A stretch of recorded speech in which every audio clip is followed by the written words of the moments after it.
ये बात I think आपको क्लियर होगी।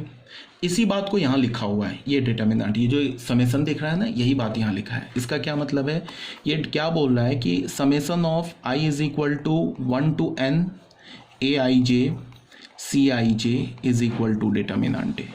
अब तुम देखो क्या है कि इसको हम ये करते हैं, एक्सपैंड करते हैं, तो ये क्या हो जाएगा, ए, इसमें वेरिएबल क्या, समेसन वेरिएबल आई है, तो जे हमारा एज ए कांस्टेंट की तरह ट्रीट होगा, सिर्फ आई का वैल्यू हम चेंज करेंगे। तो आई का वैल्यू 1 रखा तो A1J, ये क्या हो गया C1J, फिर ये क्या हो गया A2J, ये क्या हो गया C2J, फिर ये क्या हो गया A3J, ये क्या हो गया C3J plus and so on, ये क्या हो गया ANJ, ये क्या हो गया CNJ। इसका वैल्यू क्या बोल रहा है, डिटर्मिनेंट ही।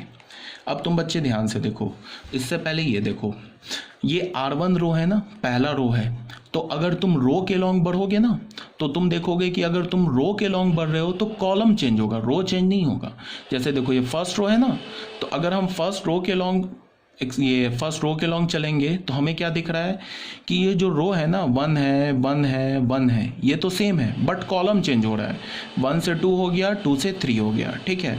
अगर तुम सेकेंड रो के लॉन्ग बढ़ोगे तो तुम क्या देखोगे कि ये सेकेंड रो के लॉन्ग अगर जाओगे तो देखोगे ये 2 है, ये 2 है, ये 2 है, कॉलम चेंज हो रहा है। कॉलम क्या हो रहा है, 1 से 2 हो गया, 2 से 3 हो गया। अगर तुम कॉलम के लॉन्ग बढ़ोगे, कॉलम के लॉन्ग बढ़ने का क्या मतलब है, मतलब कि तुम कॉलम के एलिमेंट्स लोगे। जैसे अगर मान लो मैं फर्स्ट कॉलम का एलिमेंट लेता हूँ, तो फर्स्ट कॉलम के एलिमेंट में देखो, कॉलम फर्स्ट कॉलम के लॉन्ग हम आगे बढ़ रहे हैं तो क्या मिलेगा हमें, कॉलम चेंज नहीं होगा, रो चेंज होगा। देखो 1 2 3, कॉलम तो 1 1 रह गया, फिर देखो सेकेंड कॉलम में देखो कॉलम तो 2 2 रह गया, रो चेंज हो रहा है 1 2 3। थर्ड कॉलम में देखो कॉलम तो 3 3 रह गया, रो चेंज हो रहा है 1 2 3। तो यहाँ पे बच्चे ध्यान से देखो, ये इसको पहले देखो, पहले जो फैक्टर्स हैं उसको देखो, ये क्या लिखा हुआ है, ये क्या चेंज हो रहा है, ये बच्चे देखो, इसमें ये रो चेंज हो रहा है, 1 से 2 हो गया, 2 से 3 हो गया, 3 से n हो गया। जे ये कॉलम तो सेम है, यहाँ भी जे कॉलम है, यहाँ भी जेथ कॉलम है, यहाँ भी जेथ कॉलम है, यहाँ भी जेथ कॉलम है। इसका मतलब कि ये जो पहला एलिमेंट लिखा हुआ है ना, ये कौन सा एलिमेंट लिखा हुआ है, ये जेथ कॉलम का एलिमेंट लिखा हुआ है, ठीक है ना।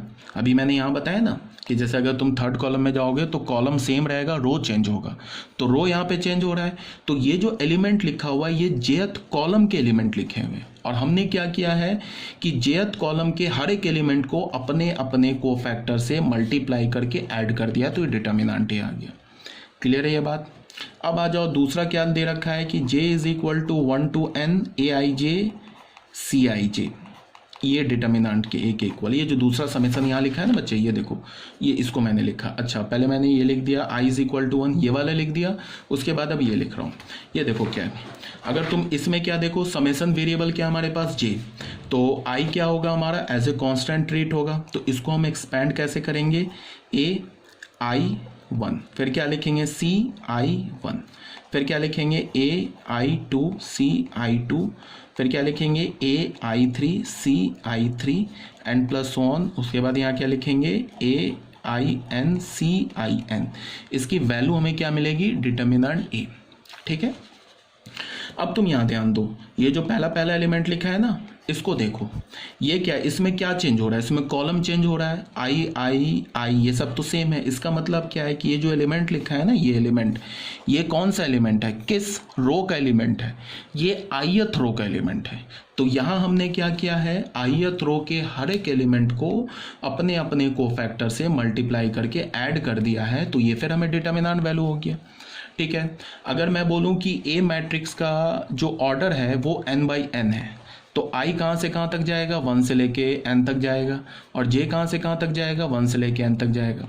तो यहाँ इसका क्या मतलब है कि this is true for every i, ये सारे i के लिए ट्रू है, और i का वैल्यू कहाँ से कहाँ तक जा रहा है, 1 से n तक।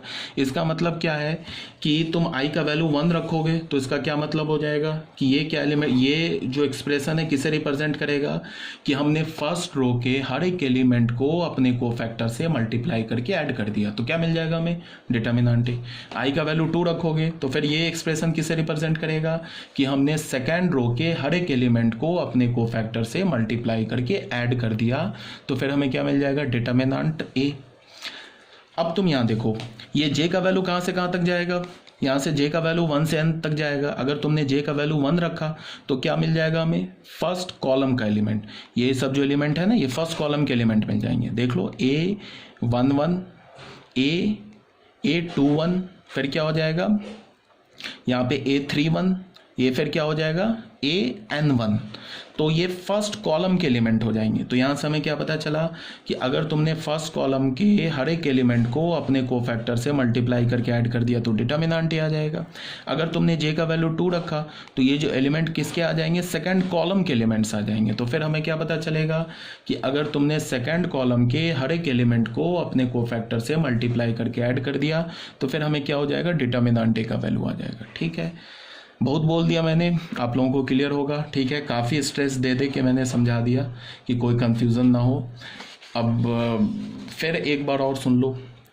सबसे पहली बात क्या कि अगर हम रो के लॉन्ग बढ़ते हैं तो कॉलम चेंज होता है, रो चेंज नहीं होगा। रो के लॉन्ग बढ़ेंगे तो कॉलम चेंज होगा, रो चेंज नहीं होगा। कॉलम के लॉन्ग बढ़ेंगे तो कॉलम चेंज होगा, रो चेंज नहीं होगा। जैसे मैं अगर सेकंड रो के लॉन्ग बढ़ूँ तो क्या होगा, कॉलम चेंज होगा। और सेकंड रो के लॉन्ग बढ़ रहा हूँ तो हर एक एलिमेंट का जो रो होगा वो 2 2 होगा। ठीक है, अगर मैं थर्ड कॉलम के लॉन्ग बढ़ूँ तो रो चेंज होगा, कॉलम चेंज नहीं होगा। थर्ड कॉलम के लॉन्ग बढ़ रहा हूँ तो हर एक एलिमेंट का जो कॉलम होगा वो 3 3 होगा। क्लियर है ये बात। फिर यहाँ पे इसने क्या बोला, यहाँ पे मैंने क्या समझाया कि तुम कोई भी रो उठा लो, कोई भी कॉलम उठा लो, और क्या बोलता हूँ कि रो के हर एक एलिमेंट को अपने क्रॉसपॉन्डिंग कोफैक्टर से मल्टीप्लाई करके ऐड कर दो, डिटर्मिनेंट वैल्यू किसी भी कॉलम के क्रॉसपॉन्डिंग एलिमेंट को अपने कोफैक्टर से मल्टीप्लाई करके ऐड कर दो, फिर डिटर्मिनेंट वैल्यू।